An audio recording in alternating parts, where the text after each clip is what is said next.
So what more are investigators hoping to learn about the suspect as we await those charges against him? Joining me now, Fox News contributor, former D.C. police detective and defense attorney Ted Williams, along with retired FBI supervisory special agent, former head of FBI active shooter response training, their program there, Rob Chadwick. Gentlemen, thank you both for being here on this Saturday. Ted, I want to start with you. As the governor has talked a little bit about the motive out there, Governor Spencer Cox, and he's also talked about this being an attack on all of this. Right now, I'm looking at the probable cause affidavit. It has aggravated murder on there. But is there a potential for a much broader charge, both at the state level and potentially federally speaking, as we look ahead to this upcoming week? Ted. Hi, Molly. I have to believe that the killing of Charlie Kirk under the circumstances here is an aggravated murder offense that carries the death penalty. There are some quirks in the Utah death penalty law that may stop this from happening. However, I believe, and I do believe as we speak, that the President of the United States may very well be listening to what I am saying. And I'm asking the President of the United States to go to the Congress and enact a terrorism penalty for killing someone under the circumstances in which Charlie Kirk was killed here. I do believe that this man, Tyler Robinson, intentionally planned, premeditation, all of the things that are necessary are there to have a terrorism policy or law on the books, and we do not have that on the books at this stage, and we really need that. And President Trump, you can call this the Charlie Kirk Terrorism Act, but I ask you to go to the Congress and do that. It is necessary in this time and age. Rob, bringing you in on the points that Ted was making, the full impact of this, it doesn't seem emotionally, and when you think about how this occurred before a large group of young people, more than 1,000 people, standing on a college campus against Charlie Kirk, who was not only an inspirational figure, but professed his faith, freedom of religion, talked openly, debated, freedom of speech, brought people into a group, assembly, all of these things that we hold so dear. Is there a charge here that might apply that is greater than what I'm looking at in this paper of aggravated murder? And do you think it's likely that we'll see something that addresses some of that? No question, Molly, and Ted is spot on. This is absolutely an act of terrorism. It meets the definition of terrorism. This is a person that is trying to influence or undermine or change the way we behave through violence. And it's clearly an act of terrorism, as are so many of these other previous assassination attempts. They're trying to coerce our society, into changing the way we behave and think. And so there's no question it meets the definition of terrorism.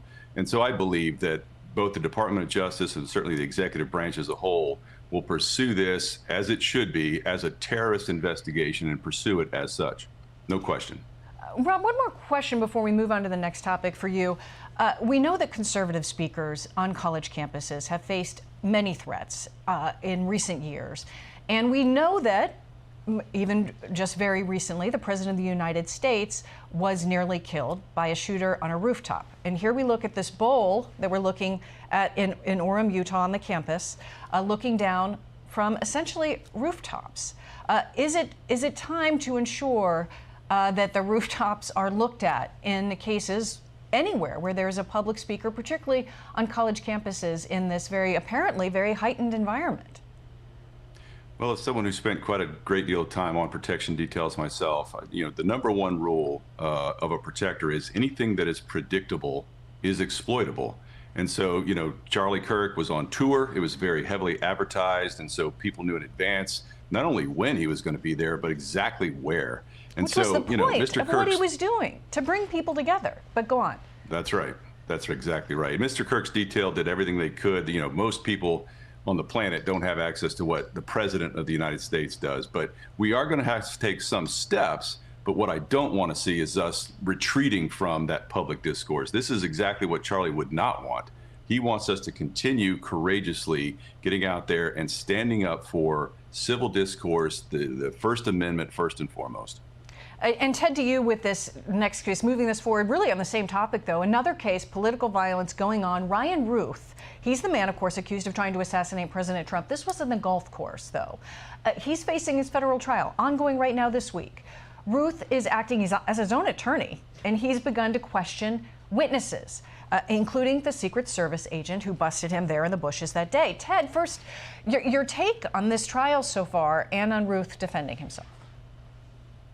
You know, I think anyone who defends himself under these circumstances has a fool for a client. But I got to tell you, the evidence in this case against Ryan Ruth is overwhelming. There's evidence to show that for days he stayed and laid in watch, hoping to get a view of President Trump on that golf course. And but for a brave Secret Service agent spotting him and shooting at him and him getting away but later being found, this could have ended very differently. And if I just for a moment may go back to our the topic that we covered on Charlie Kirk, I am saying a domestic terrorism act is what we need in place. We don't have that in this country, Molly. And now, Rob, to you on this, and feel free to weigh in on the Ruth trial as well. But we're also following developments in this really just horrific, deadly stabbing of a 23-year-old Ukrainian refugee on a Charlotte public transport. We now know that the suspect had been arrested, let go more than a dozen times for other offenses. He's facing federal charges. He could get the death penalty as well. Rob, final word on that case to you, and also if you'd like to say anything about the Ruth federal case that's underway right now. You know, Molly, one of the very last communications that Charlie Kirk issued was on Instagram. And I'm going to read it. It's super important because it applies here.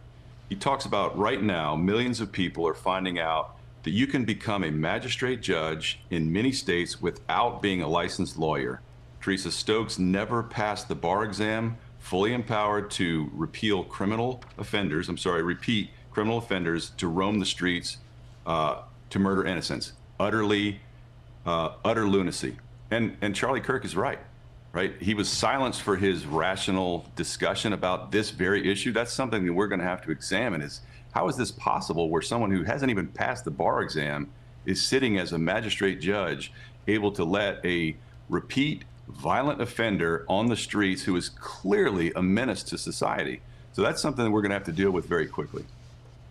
And Ted, to you on this as well, your thoughts on what happened there in Charlotte. And Rob raised a great point about Charlie Kirk, how he talked about and was often vilified and on the cultural issues, but he also talked a lot of really deep policy issues that are things that intimately affect the American people, particularly on this issue of crime as well that we're watching and discussing so much across America. Ted, your thoughts? You know, Molly, riding a subway should not be a death sentence. Tragically, this Ukrainian woman was killed there by someone who was, in fact, a career criminal, but this person also suffered from mental illness. I do realize that the federal government is seeking charges for mass transportation system causing the death of a person.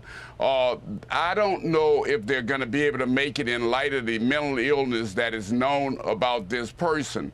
But this is something that this country has to address, and we have not addressed it very well, and that is mental illness. No one should have to ride a subway and have to watch their back.